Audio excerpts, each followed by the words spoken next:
Oke, halo teman-teman semuanya, selamat malam. Hai teman-teman, gimana tadi sebelum ikut kelas ini, ikut kelas Kak Putri RI dulu, apakah cukup memusingkan? Seru ya, semoga kalian nggak kelelahan ya untuk ikut kelas TKP ini, karena nanti soalnya akan panjang-panjang. Oke, teman-teman, terima kasih untuk yang sudah bergabung di kelas malam ini, dan seperti yang kalian tahu, kita akan belajar tentang pelayanan publik. Sebelum kita mulai, saya mau tanya dulu nih, untuk orang-orang yang udah kerja di sini, apakah ada yang berhubungan dengan pelayanan publik ataupun masyarakat secara langsung? Coba, gimana kerjanya? Jenisnya apa nih? Hospitality? Gaya ada Pak HRD nih, teman-teman. Ya, tunjukkan citra kalian yang baik, karena di sini ada HRD, siapa tahu nanti bisa direkrut. Customer service. Wah, ini bermacam ragamnya ya pekerjaan kalian. Apakah menyenangkan, teman-teman? Capek nggak? Pasti capek ya. Oke. Apapun pekerjaan kalian harus dinikmati ya. Karena kalau kita nggak kerja di pemerintah, mungkin nanti akan jadi budak korporat. Oke, teman-teman. Karena tadi soal yang free test-nya cukup mudah ya, banyak yang jawabnya gampang dan juga betul tadi kebanyakan. Oke, teman-teman, nanti untuk soal yang baru, saya bikin yang, apa ya, yang agak berbeda, tetapi masih gitu-gitu aja sih sebetulnya. Nah, sebelum saya mulai untuk ke pembahasan soal, saya mau kasih tahu dulu nih, teman-teman.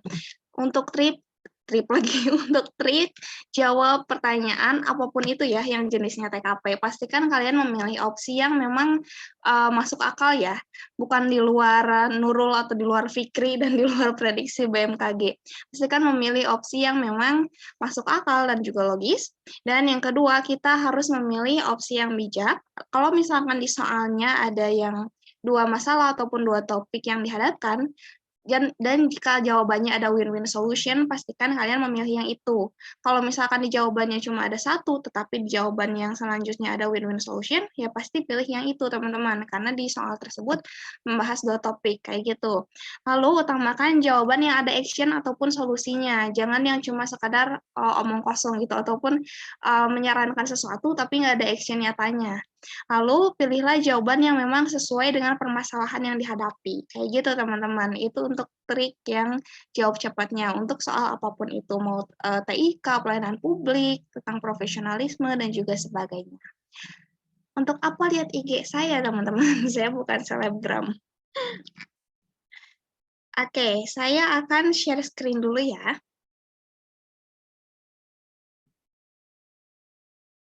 Seperti biasa, nanti teman-teman bisa screenshot untuk yang slide 1, 2, 3-nya, supaya kita bisa pelajari di rumah. Mau berteman. Oke, boleh ya saya dikte ini IG-nya. PPP via PPP Ialia. Telah saya lupa namanya. Saya perbesar dulu. Oke, nah teman-teman, ini untuk yang slide pertama, kita akan belajar tentang pelayanan publik. Seperti yang bisa dilihat di sini, pelayanan publik menampilkan perilaku keramah tamahan. Pastinya jangan sampai kalian menjadi orang yang judes, jutek, dan juga ketus ya, kalau misalkan berhadapan dengan masyarakat dan publik secara langsung. Seperti saya, sebetulnya saya tipikal orang yang judes kalau di dunia nyata, tapi ketika kita bekerja, pastikan kita bersikap profesional dan juga bisa menentukan posisi kita dan status kita saat berhadapan dengan masyarakat. Nah, kita akan move on ke slide berikutnya. Kelihatan? Aslinya enggak kok, saya ramah sekali. Nah, ini teman-teman, untuk pelayanan publik, definisinya bisa dibaca sendiri ataupun bisa di-screenshot supaya kita tetap bisa menghafal di rumah ataupun saat waktu senggang ya. Kita bisa lihat di sini, berkaitan dengan pembangunan dan juga kegiatan pemenuhan pelayanan publik secara profesional, transparan, mengikuti standar pelayanan objektif, netral, dan juga tidak memihak. Nah, untuk teman-teman yang ikut-ikutan seperti ormas, yang niatnya melayani masyarakat tetapi tidak transparan dan tidak objektif, itu bukan pelayanan publik ya teman-teman. Jadi kalian harus hati-hati kalau ikutan ormas yang mendasari pelayanan publik padahal itu bukan. Oke, kita akan move on ke slide ketiga. Orda sama, itu kan organisasi daerah. Apa ya? Beda apa sama? Nah, ini untuk cara cepat mengerjakan soalnya. Ada 9. Teman-teman bisa langsung di screenshot. Kalau sudah, nanti kita ke soal yang baru. Duh, ada bahaya nih. Kebahaya tak Rizal.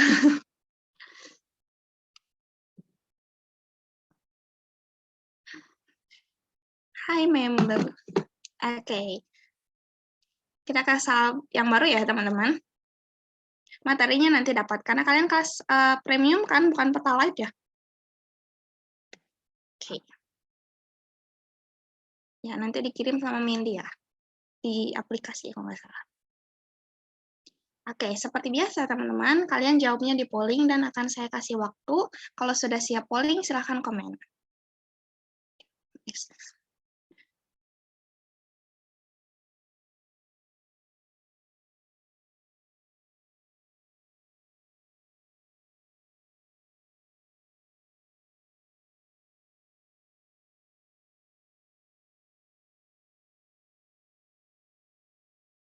Sudah siap polling, teman-teman? Oke, saya buka ya.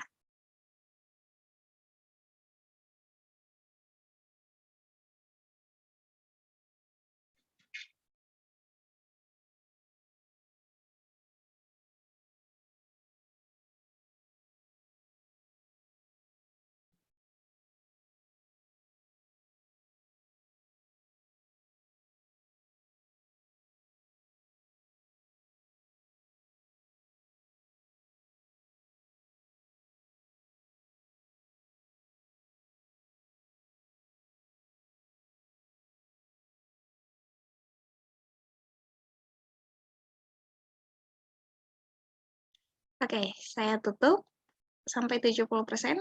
1, 2, 3. Saya share dulu, teman-teman. Seperti yang bisa dilihat di layar, yang rata-rata menjawab ini ada di opsi B, kedua terbanyak ada opsi yang C. Tapi ini jomplang banget nih perbedaannya. Apakah betul untuk opsi C ini merupakan jawaban yang tepat? Kita lihat dulu yang A. Meminta rekomendasi dari tenaga medis berdasarkan kenalan. Nah, ini kan relasi ya, orang dalam nih teman-teman. Siapa yang suka ditawarin sama orang dalam untuk melakukan pekerjaan ataupun hal-hal yang misalkan ngebantu perusahaan kayak gitu. Nah, pastinya untuk opsi yang A ini bukan jawaban yang tepat ya, teman-teman. Karena kalau misalkan hanya sekedar relasi, bisa saja kenalan mereka ini kurang tepat untuk pekerjaan demikian karena hanya mengandalkan kenalan saja. Oleh sebab itu, untuk opsi yang A bukan jawaban yang tepat. Kita lihat untuk opsi yang B, melakukan perekrutan terbuka untuk relawan berdasarkan kemampuan mereka di bidang pelayanan. Oke, untuk opsi yang B ini sebetulnya cukup mirip ya untuk dengan opsi yang C karena sama-sama melakukan perekrutan. Tetapi kita lihat dulu perbedaannya di sini. Nah, untuk opsi teman-teman tadi jawabnya opsi C ya? Opsi B jawabannya yang tepat, teman-teman. Kenapa? Oh iya betul, opsi B. Karena di sini membuka peluang yang lebih besar supaya kita bisa tahu kemampuan orang-orang yang memang pantas dan juga bisa memiliki kemampuan dan kemauan besar untuk menjadi sukarelawan.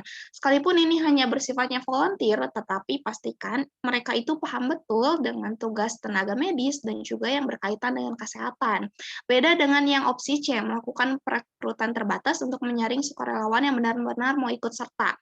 Ini mungkin boleh aja dilakukan untuk mereka yang benar-benar mau ikut, tetapi ini hanya terbatas pada mereka yang mau saja, lalu tidak menilai bagaimana kompetensinya, bagaimana kemampuan mereka di bidang medis tersebut. Kayaknya gitu, teman-teman. Nah, untuk opsi yang kedua terbanyak tadi apa ya? Oh, opsi D. Kenapa nggak menjawab opsi A, padahal poinnya 4 nih? Opsi D cuma 2, memasang iklan di sosmed. Nah, sebetulnya ini sedikit tricky ya.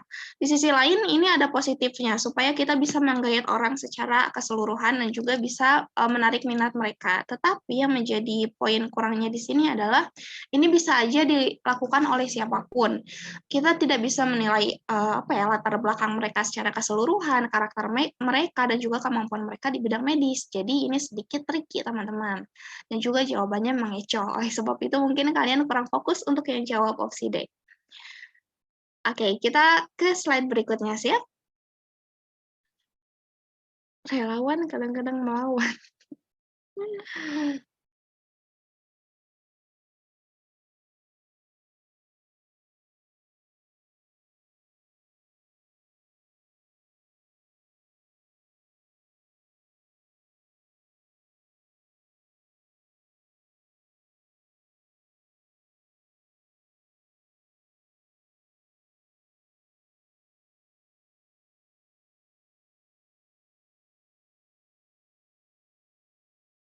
Oke, saya buka pollingnya.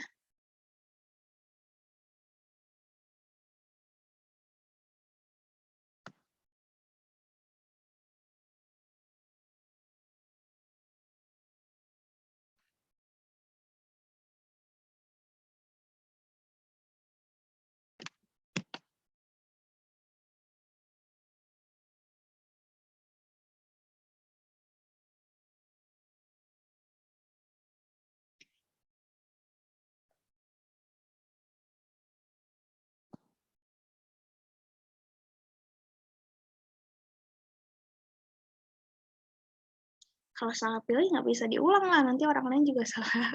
Ya, nanti orang lain harus diulang juga. Oke, saya tutup ya. 1, 2, 2,5, 3. Ini cukup variatif jawabannya, nggak seperti yang soal pertama, teman-teman. Tetapi yang paling banyak dipilih di sini ada opsi E. Kita bahas dulu dari yang pertama. Segera mencari petugas yang bertanggung jawab supaya lansia tersebut bisa dilayani dan mendapat pendampingan. Oke, ketika kita berada di posisi seperti ini, pastinya kita akan mencari jalan tercepat, yaitu dengan mencari petugas yang bertanggung jawab. Kita nggak akan bertanya ini itu kepada orang yang butuh bantuan, karena mungkin, oh itu bukan tugas saya, lebih cepat saya lakukan dengan mencari orang yang bertanggung jawab. Tetapi sayangnya untuk opsi A ini bukan jawaban yang tepat, teman-teman. Kita lihat dulu pembahasannya. Nah, di sini poinnya hanya 3. Sekalipun kita bertindak cepat tanggap, tapi baiknya kita bertanya dulu nih, dan juga memberikan penjelasan supaya lansia tersebut bisa tahu dan juga mendapat kejelasan. Kenapa nih kendalanya seperti ini, ataupun solusinya bagaimana, supaya ia tidak kebingungan. Apalagi kan kalau lansia biasanya butuh penjelasan yang lebih rinci. Nah, sedangkan untuk yang opsi A ini hanya sekedar segera mencari petugas, seperti menyerahkan semuanya pada petugas yang memang bertanggung jawab. Memang seperti itu, tetapi bagaimana sih kerja dia ketika menghadapi masyarakat secara langsung? Nah, untuk opsi yang B ini hanya sedikit, 5 orang yang terkecoh. Meminta lansia tersebut untuk ke bagian pelayanan umum dan menanyakan proses mengurus pajak. Nah, sebetulnya di sini bisa aja kita menunjukkan di mana nih buat bayar pajak, kenapa harus nunjukin ke bagian pelayanan umum gitu. Padahal kan bisa langsung ke bagian perpajakan agar cepat dan juga sesuai. Sedangkan untuk opsi C, menanyakan apa kebutuhan dan akan memintanya untuk menunggu petugas yang akan membantu. Di sini kita menanyakan, tetapi solusinya hanya sekedar menunggu. Oleh sebab itu, opsi C bukan jawaban yang tepat. Nah, untuk opsi D, bertanya apa kesulitannya. Oke, untuk opsi yang D sama E ini, sebetulnya kalian yang cukup terkecoh banyak nih, 77 orang. Bertanya apa kesulitannya untuk memberikan informasi dan menunjukkannya ke bagian perpajakan. Kenapa opsi D hanya 4? Karena di sini poin plusnya kita membantu segera, tetapi bisa saja Anda mengantarkannya langsung agar tidak bingung dan juga bisa diurus segera. Nah, di sini yang kekurangannya adalah hanya menunjukkannya ke bagian perpajakan. Kenapa enggak sekalian dikasih tahu ke petugas yang bertanggung jawab bahwa, oh ini ada lansia yang kesulitan, tolong diurus ya, kayak gitu. Oleh sebab itu, untuk jawaban yang tepat ada di opsi E, karena ini jawabannya komplit, teman-teman. Pertama, mengantarkan lansia tersebut. Kedua, di sini kita bertindak dengan menunjukkannya ke bagian dengan datang langsung ke bagian perpajakan dan mencari tugas yang sedang ada, supaya bisa ditanggung lagi, supaya bisa dibantu segera. Oke, gimana soal yang ini? Apakah cukup mengecoh, teman-teman? Cukup tergojek kalau kata kelas BUMN, tergrab dan termaksim? Nah, kalau nggak ada yang jaga nanti kita lihat dulu misalnya apakah ia sedang senggang atau enggak. Ini kan sedang senggang, teman-teman. Walaupun sedang senggang ya nggak apa-apa, karena memang sudah tugasnya yang berhadapan langsung dengan masyarakat. Oke, kita ke soal berikutnya.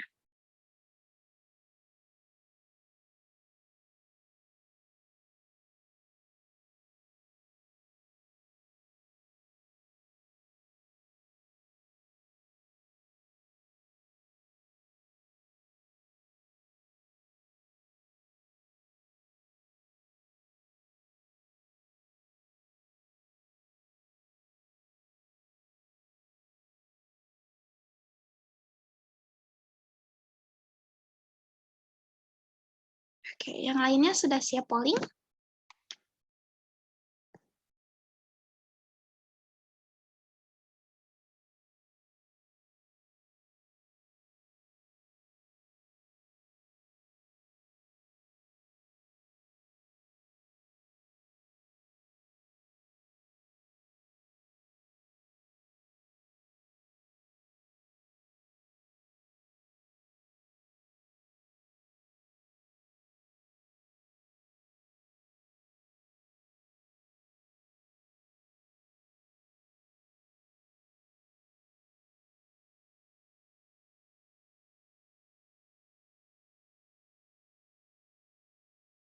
Oke, saya tutup. 1, 2, 3. Siapa teman-teman di sini yang pernah didiskriminasi karena menggunakan BPJS?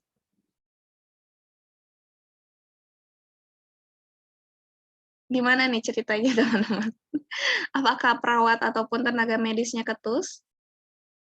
Padahal BPJS juga bayar ya, kita kan cicil tiap bulannya. Sangat ketus. Di sini ada yang perawat? Cung yang perawat. Oke, kita akan bahas dulu. Sebentar saya share. Ini cukup variatif juga, tetapi yang ada yang kosong nih untuk opsi A sama C. Ini tidak memungkinkan jawabannya, jadi kita nggak perlu bahas. Kita langsung ke opsi B, melakukan penilaian sesuai keluhan pasien untuk perbandingan dan perbaikan layanan RS.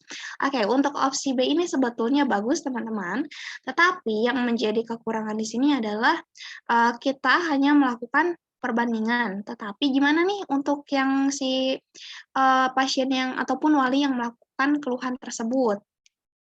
Nah, kita bisa lihat teman-teman di sini. Iya, jawabannya betul yang opsi B. Di sini kita melakukan evaluasi sesuai yang dikeluhkan dan juga melakukan perbandingan untuk penilaian dan perbaikan layanan kesehatan. Seperti yang kita tahu, biasanya hal-hal yang berkaitan dengan kedinasan ataupun pemerintahan, apalagi kayak rumah sakit ataupun hal-hal seperti itu biasanya agak berbeda ya dengan yang swasta. Karena kan swasta uangnya langsung dari para pasien ataupun orang-orang yang datang. Beda dengan rumah sakit daerah ataupun rumah sakit pemerintah yang mengandalkan uang langsung dari pemerintahnya. Jadi mereka nggak perlu mengandalkan pelayanan yang maksimal seperti itu. Bukan berarti menjelekkan ya, tetapi memang ada perbedaan. Seperti halnya sekolah swasta dan juga sekolah yang negeri. Kayak gitu teman-teman. Nah, sayangnya nih, kenapa banyak yang terkecoh? Banyak yang milih opsi E. Sebentar, saya tutup dulu ininya. Kita bahas yang opsi D nih, tadi banyak juga yang opsi D, melakukan evaluasi terhadap tenaga medis. Nah, ini sebetulnya yang menjadi kekurangan di sini adalah hanya evaluasi terhadap tenaga medis. Harusnya semua pihak terlibat di sini, karena yang namanya pelayanan masyarakat, mau itu pihak administrasi, pihak perawat, ataupun siapapun yang ada di rumah sakit itu harus mendapat evaluasi juga, supaya penilaiannya bisa menyeluruh dan mereka bisa aware apa nih kekurangan mereka, kayak gitu. Lalu untuk yang E, menampung semua keluhan pasien untuk selanjutnya dilakukan diskusi umum. Nah, untuk opsi E ini sebetulnya bagus, kita menampung semua keluhan pasien, tetapi hanya dilakukan diskusi saja. apa sih indikasi ataupun perbaikan ke depannya? Di sini nggak dijelasin. Tadi seperti yang saya katakan di awal, pilihlah opsi yang memang ada action-nya. Nah, untuk opsi B ini ada action-nya, teman-teman, yaitu melakukan penilaian sesuai keluhan pasien, serta melakukan perbandingan dan perbaikan layanan. Ini yang menjadi solusi dari action tersebut. Jadi yang masih bingung soal opsi B, bisa dimengerti ya, teman-teman. Tapi kalau misalkan masih ada yang mau diungkapkan, silahkan ungkapkan di kolom komentar supaya yang lainnya juga bisa lihat.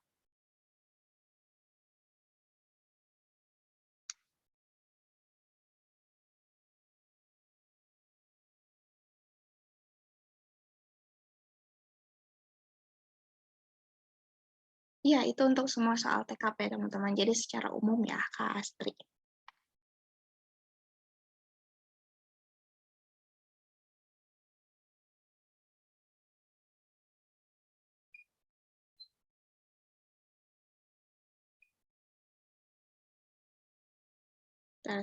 Polisnya sesuai keluhan dan semua keluhan. Kalau sesuai keluhan berarti yang menjadi objeknya adalah keluhan yang diungkapkan wali tadi. Kalau semua keluhan bisa jadi keluhannya berbeda dan macam-macam jenisnya, Kak. Kayak gitu.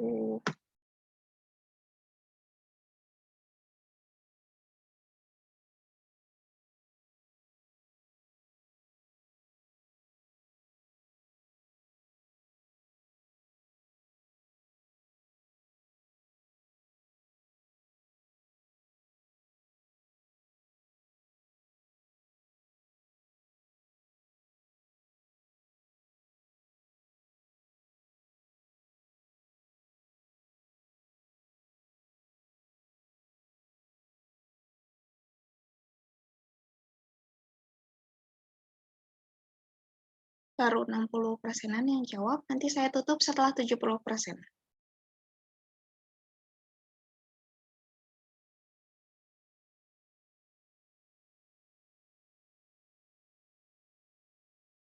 Oke, saya end pollingnya teman-teman.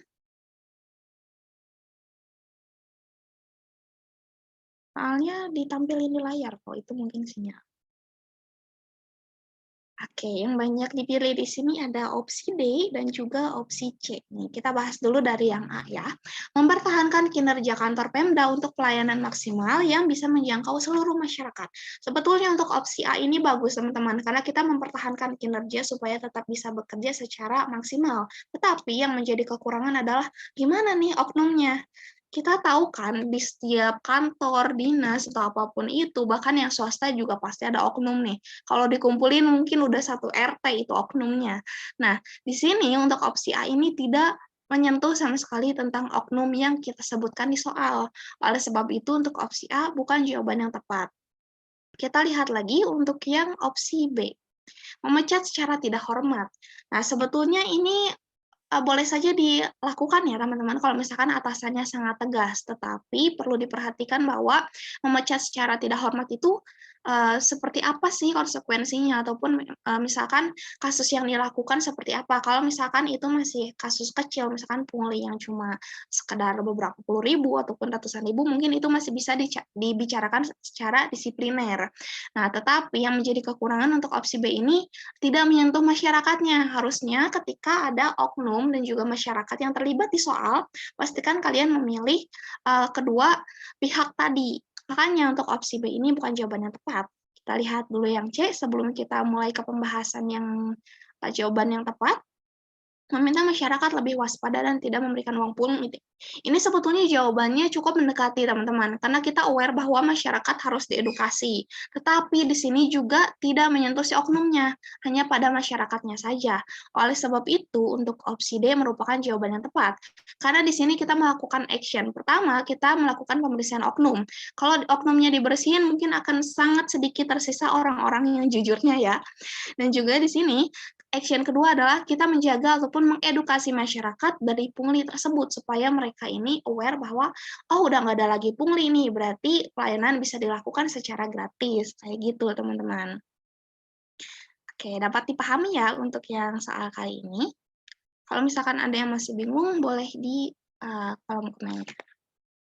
Oke, saya stop dulu dan akan on ke slide berikutnya. Nanti ini pembahasannya belum ya? Oke. Nah, ini untuk pembahasannya bisa teman-teman screenshot, lalu kita akan pindah ke soal yang baru.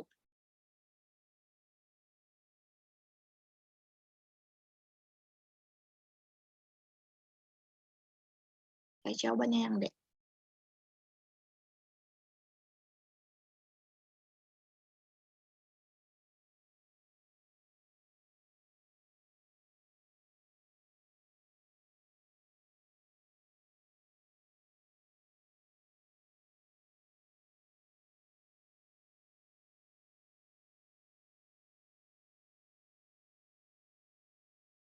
Nanti ada di rekaman ulangnya, ada kok teman-teman, santai aja. Ini takutnya kalian nggak mau nonton gitu, terus mending screenshot aja.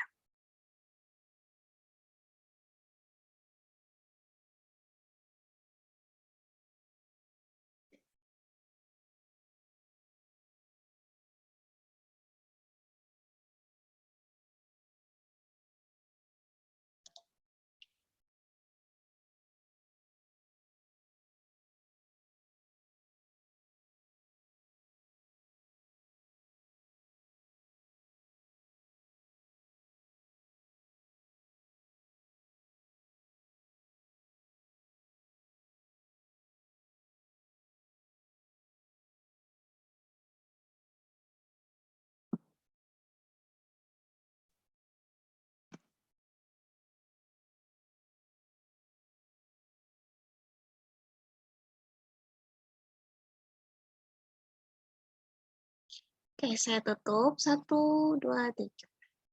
Nah, teman-teman, untuk soal ini mudah ya, karena jawabannya tidak terlalu berbeda. Ya, maksudnya nggak terlalu jauh perbedaannya. Karena yang paling banyak dipilih di sini ada opsi A. Kita bahas dulu ya teman-teman untuk opsi A. Membicarakan masalah ini dengan Y dan memintanya profesional dan ramah saat bertugas. Pastinya ini soal yang gampang dan juga jawabannya di sini sudah sangat jelas karena ada kata profesional dan ramah yang berkaitan langsung dengan soal di atas. Berarti ini udah mencakup semua jawaban yang kita cari. Pertama, kita harus tetap menjaga profesionalitas kita.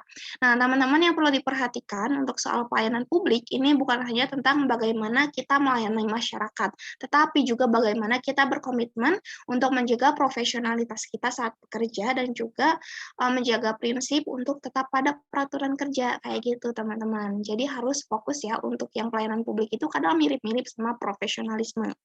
Oke, seperti yang bisa ditebak teman-teman, untuk opsi A ini jawabannya tepat karena di sini mengedepankan profesionalisme dan integritas dalam bekerja serta memiliki citra yang ramah sebagai pegawai pemerintah.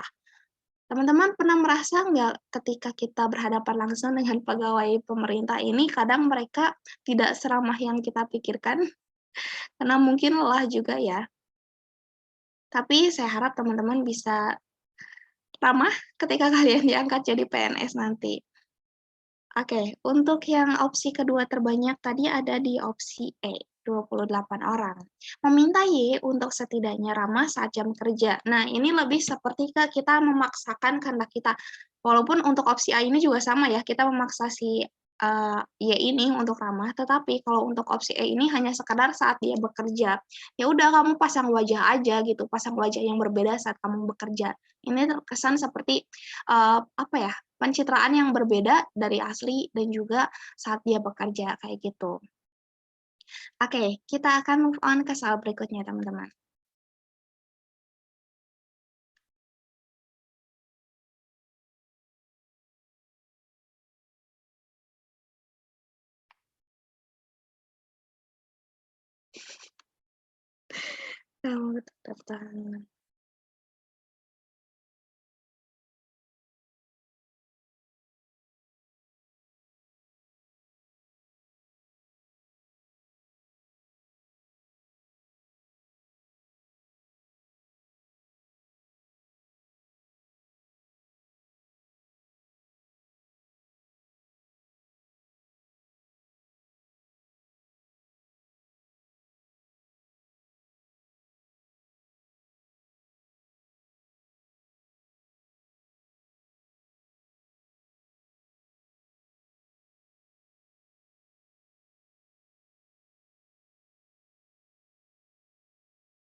Oke, saya tutup. 1, 2, 3.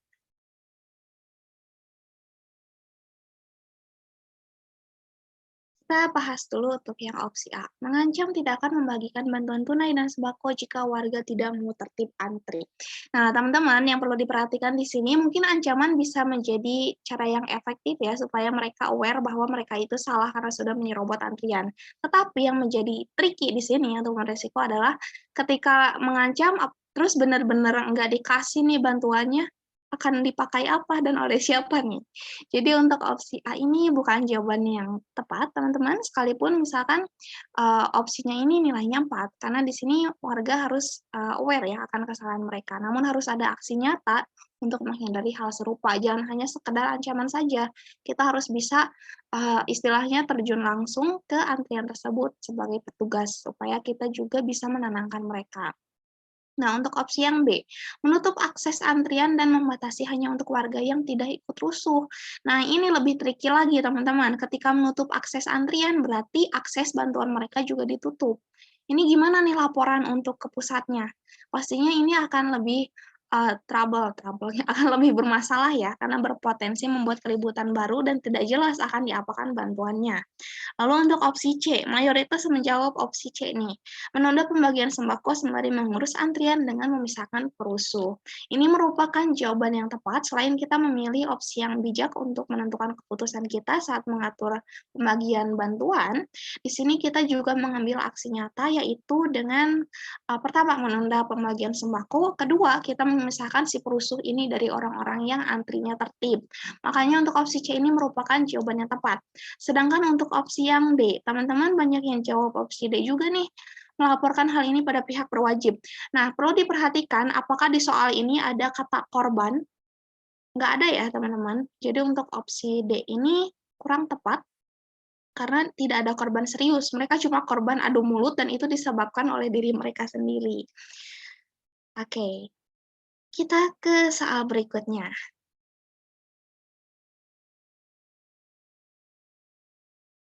Maksudnya di sini nggak ditunda besok, teman-teman, tapi ditunda misalkan beberapa puluh menit, kayak gitu.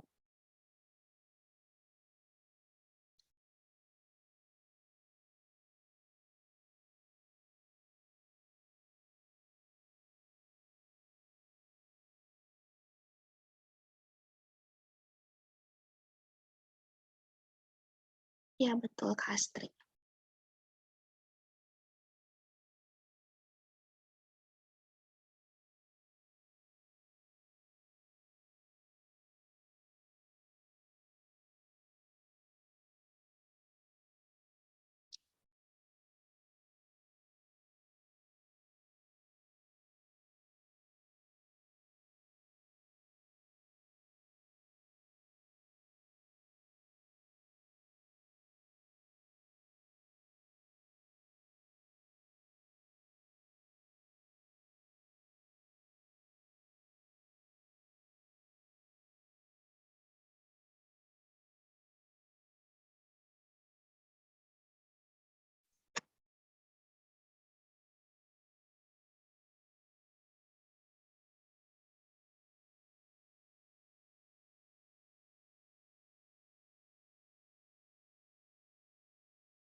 Oke, saya tutup.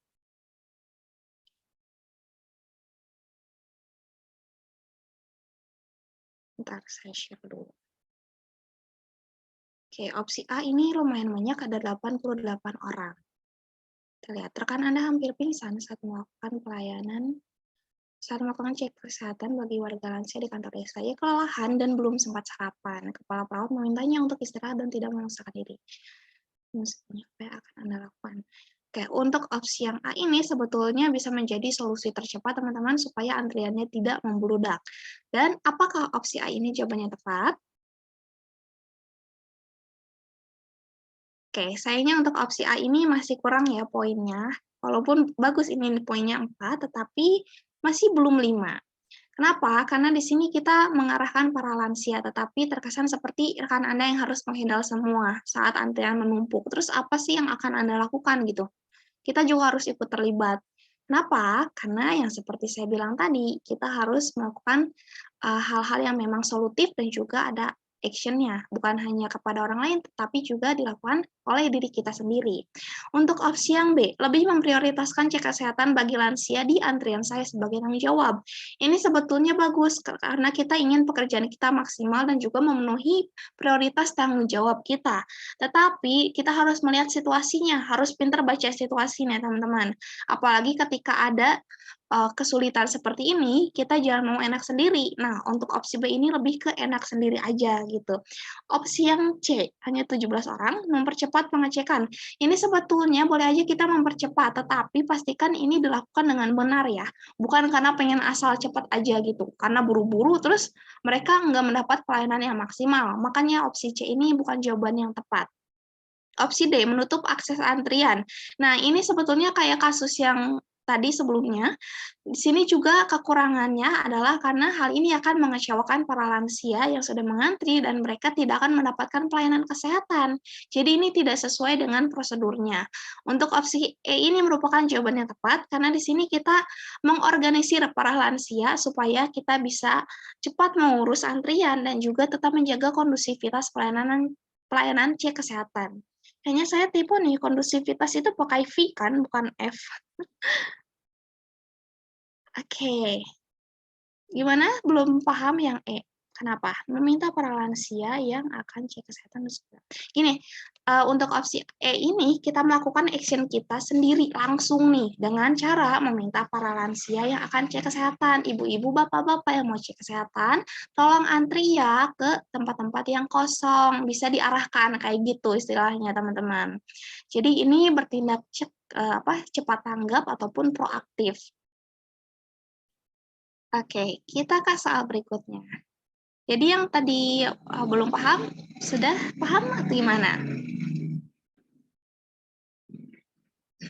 Sorry, mungkin tanda komanya terlewat.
Oke, saya tutup. 1, 2, 3.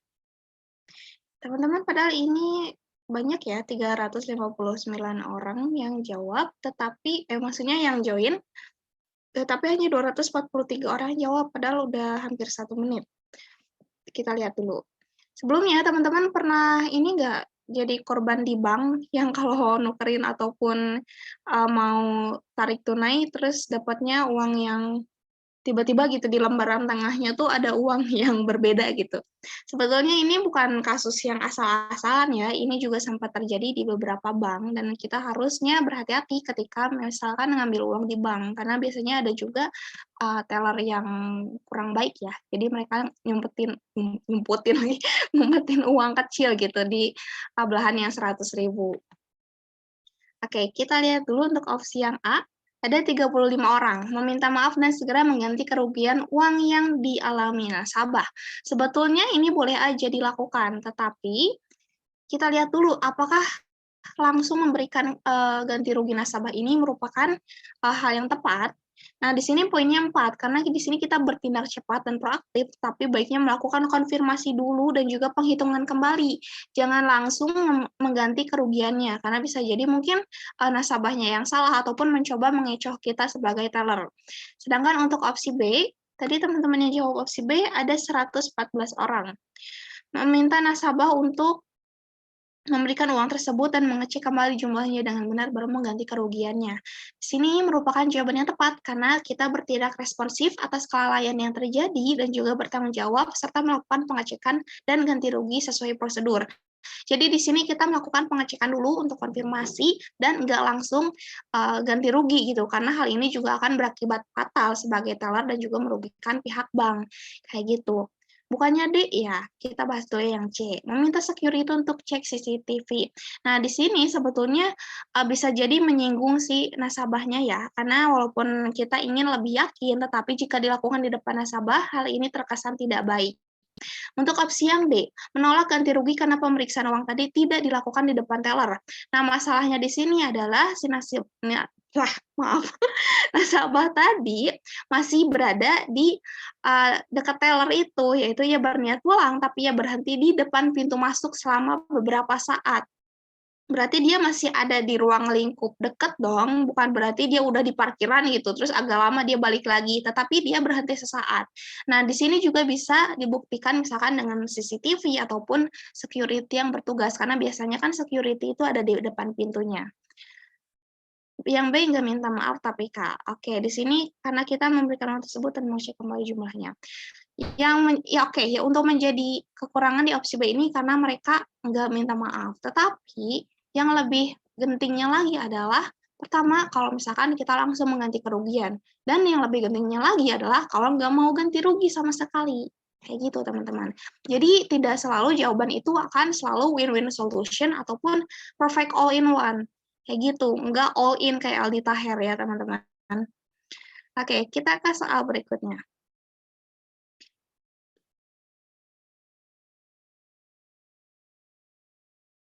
Ini udah pukul 21, apa teman-teman sudah mulai ngantuk? Kita akan bahas 1 atau 2 soal lagi ya.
Oke, saya N, 1, 2, 3.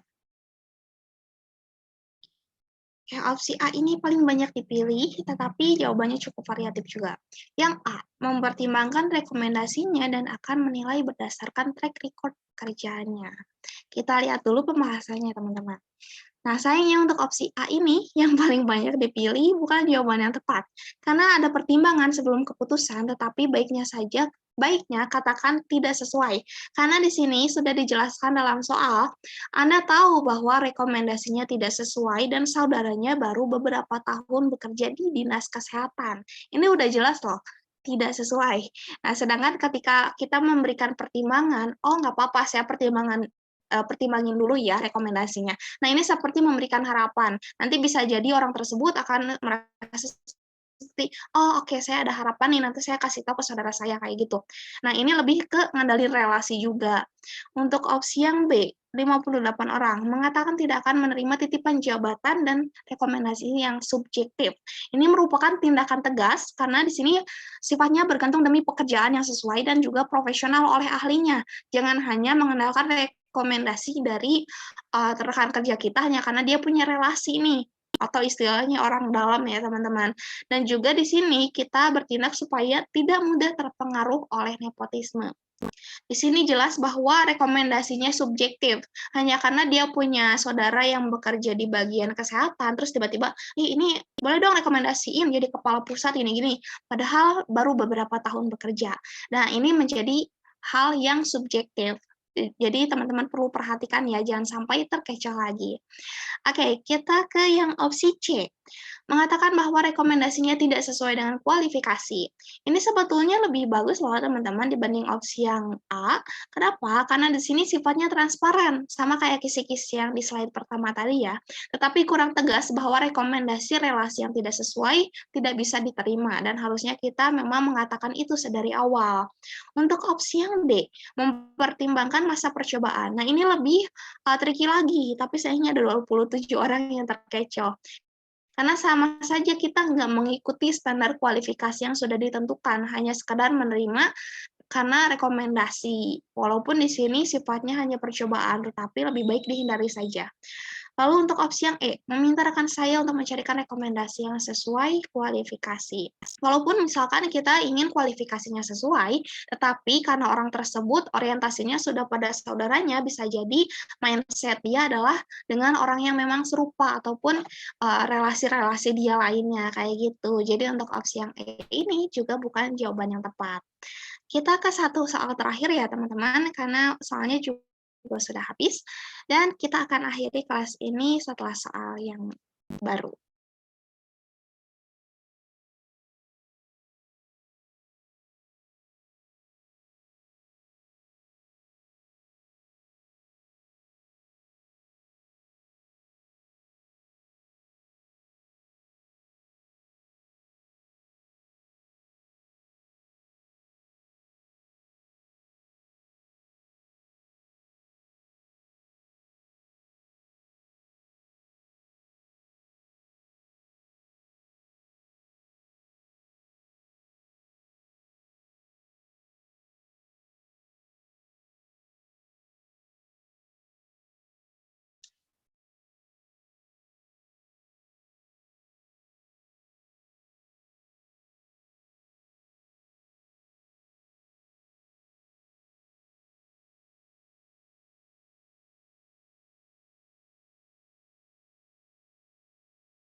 Tutup, satu, 1,5, 2, 3. Oke, teman-teman, ini cukup kompetitif untuk opsi yang A dan B, saya share dulu ya. Kenapa yang tadi poin 4 ada di C, yang mana ya? Saya lupa saya lupa kasih kita bahas soal yang ini aja ya. Kita lihat dulu untuk opsi A. Memberikan pengarahan untuk meyakinkan warga bahwa imunisasi dan kegiatan sejenisnya sangat penting. Nah, teman-teman, ini juga merupakan aksi ya, supaya kita bertindak nyata agar memberikan edukasi juga kepada masyarakat yang nggak mau imunisasi. Pernah nggak teman-teman atau masih ada di sekitar kalian yang orang tua percaya bahwa imunisasi itu nggak baik buat anak, lebih baik hidup alami, tidak menyentuh obat-obatan ataupun kimia? Nah, pastikan kalian tidak menjadi orang tua yang seperti itu ya, karena imunisasi sangat penting. Apalagi ini yang kerjanya di kesehatan pasti tahu betapa pentingnya imunisasi. Oke, untuk opsi yang A ini pilihannya ada di poin 4. Kenapa? Karena tetap berkomitmen untuk melanjutkan kegiatan, tetapi kurang dalam memberikan informasi soal dampak buruk yang akan terjadi. Harusnya ditekankan pula bahwa ketika kita menolak imunisasi akan terjadi dampak buruk ataupun komplikasi kesehatan terhadap anak kita.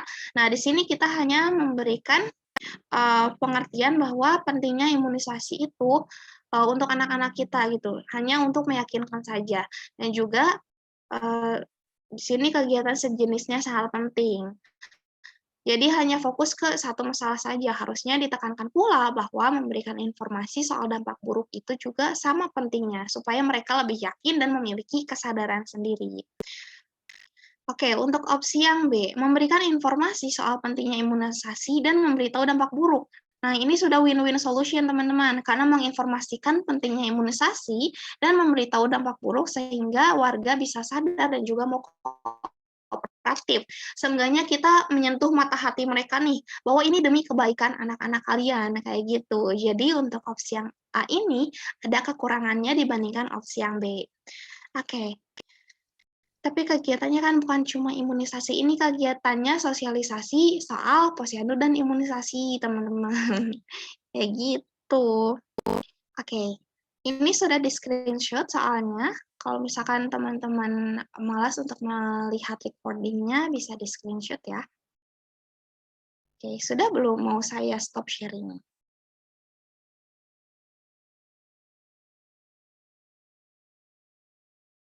Oke. Wah, hebat nih, benar semua. Siapa selain yang kakak tadi yang betul semua?